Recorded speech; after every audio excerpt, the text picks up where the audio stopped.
Who is John Gotti? Sit back and listen. John Joseph Gotti Jr., a name that echoes through the annals of American crime history. Once the most feared and respected mob boss in New York City, Gotti was a man of power, charm, and ruthlessness. Known to the public as the Dapper Don for his impeccable style and the Teflon Don for his uncanny ability to evade conviction, John Gotti's life is a story of ambition, violence, loyalty, and betrayal. But behind the sharp suits and confident swagger was a man who embodied the dark side of the American dream. In this video, we delve into the rise and fall of John Gotti, exploring how he climbed to the top of the Gambino crime family, how he became a media sensation, and ultimately, how his own ambition led to his downfall. John Gotti was born on October 27, 1940, in the Bronx, New York City, to Italian immigrant parents. He was the fifth of 13 children in a poor family, struggling to make ends meet in the tough neighborhoods of New York. The Gotti family moved frequently during John's childhood, but they eventually settled in East New York, Brooklyn, a neighborhood known for its high crime rate. From a young age, Gotti was drawn to the life of the streets. By the time he was a teenager, he was already running errands for local gangs and engaging in petty crimes like theft and assault. It was clear that young John had a knack for the criminal world. He was tough, ambitious, and had an unwavering desire to rise above his circumstance. Gotti dropped out of school at the age of 16 and fully immersed himself in a life of crime. He became associated with the Fulton Rockaway Boys, a street gang that was an unofficial feeder for the mafia. It was during this time that Gotti started making connections with members of the Gambino crime family, one of the 5 families that dominated organized crime in New York City.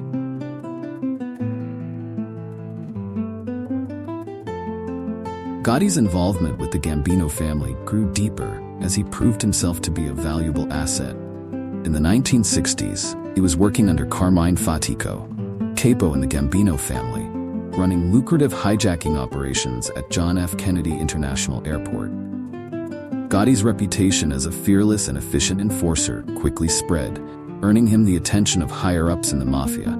However, his rise in the criminal underworld wasn't without its challenges. In 1969, Gotti was convicted of hijacking trucks and was sentenced to 3 years in prison. This was his first major run-in with the law, but it would be far from his last. Despite this setback, Gotti's influence within the Gambino family continued to grow. Upon his release from prison, Gotti continued his criminal activities with even greater fervor. His loyalty to the Gambino family was unquestionable, and he quickly became a trusted associate of the family's underboss, Agnello Della Croce. Della Croce became Gotti's mentor, teaching him the ways of the mafia and guiding his rise through the ranks. In the late 1970s, Gotti's status within the Gambino family reached new heights when he was promoted to capo, captain, position of significant power. As a capo, Gotti oversaw a crew that engaged in various illegal activities, including loan sharking, extortion, and drug trafficking. His crew operated out of the Bergen Hunt and Fish Club in Ozone Park, Queens, which would later become infamous as Gotti's headquarters. In the 1980s, the Gambino crime family was under the leadership of Paul Castellano, a man who preferred a low-profile, business-like approach to running the organization. However, Castellano's leadership style did not sit well with many members of the family, especially those who were loyal to Agnello Della Croce and favored a more traditional, streetwise approach to mafia business. Gotti was among those who were dissatisfied with Castellano's leadership. The tension within the Gambino family came to a head in 1985 when Della Croce died of cancer. Castellano's refusal to attend Della Croce's wake was seen as a grave insult by Gotti and his allies. The situation escalated and Gotti began plotting to take control of the family. On December 16, 1985, in a bold and bloody move, Gotti orchestrated the assassination of Paul Castellano outside Spark Steakhouse in Manhattan. The hit was carried out in broad daylight, shocking the city and sending a clear message to the world. John Gotti was now the boss of the Gambino crime family. The assassination of Castellano marked a turning point in Gotti's life. At the helm of the most powerful crime family in New York, Gotti was now one of the most influential figures in organized crime. He wasted no time in consolidating his power, rewarding his loyalists, and eliminating his enemies. Under Gotti's leadership, the Gambino family thrived, engaging in a wide range of criminal enterprises, from racketeering and loan sharking to drug trafficking and murder. As Gotti's power grew, so did his public persona. Unlike many of his predecessors who preferred to operate in the shadows, Gotti reveled in the spotlight. His flashy style, expensive suits, and charismatic demeanor earned him the nickname the Dapper Don. Gotti's love of the limelight was evident in his frequent appearances in the media, where he was often seen smiling and waving to cameras as he entered and exited courtrooms. Despite the FBI's relentless efforts to bring him down, Gotti seemed untouchable. Throughout the 1980s, he was tried multiple times for various charges, including racketeering, assault, and murder. However, thanks to his cunning legal tactics, the intimidation of witnesses, and the loyalty of his associates, Gotti managed to avoid conviction time and time again. This uncanny ability to evade the law earned him another nickname, Teflon Don. Gotti's acquittals only added to his legend. To the public, he was a larger-than-life figure, a modern-day Robin Hood who thumbed his nose at the authorities. To his enemies, he was a ruthless and dangerous adversary, willing to do whatever it took to maintain his power. But no man, not even John Gotti, is invincible. As the 1980s came to a close, the FBI intensified its efforts to bring down the Teflon Don. Using advanced surveillance techniques, including wiretaps and bugs planted in Gotti's headquarters, the FBI began gathering the evidence they needed to finally convict him.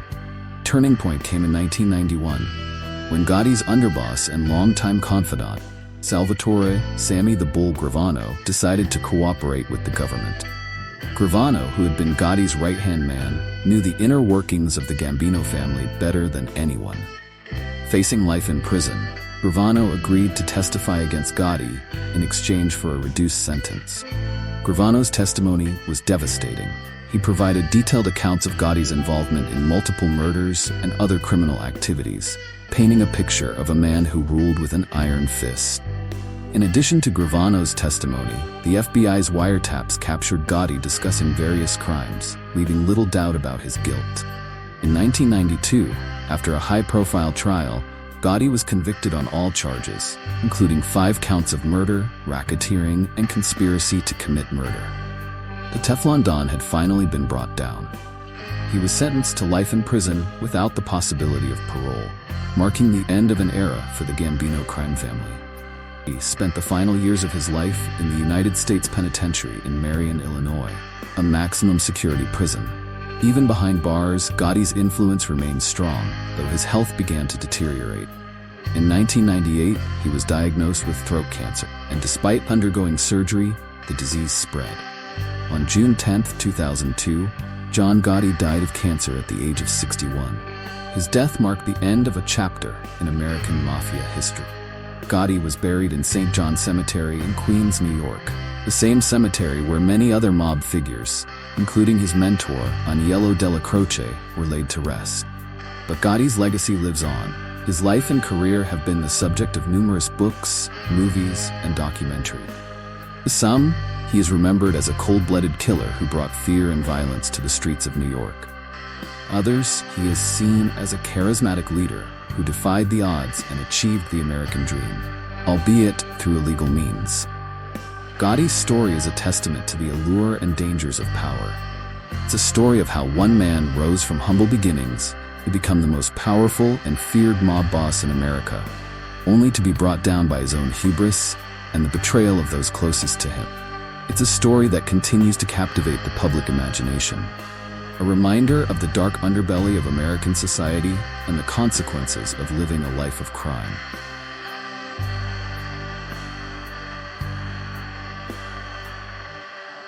In the end, John Gotti's life was one of contradictions. A man who commanded loyalty yet was ultimately betrayed, who sought power but was destroyed by it, who lived in the shadows of the law but craved the spotlight. His story serves as a stark reminder that, in the world of organized crime, there are no happy endings, only prison cells and graves. Thank you for watching this deep dive into the life of John Gotti.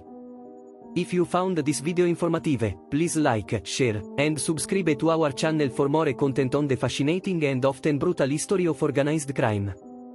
And as always, we welcome your thoughts and comments below.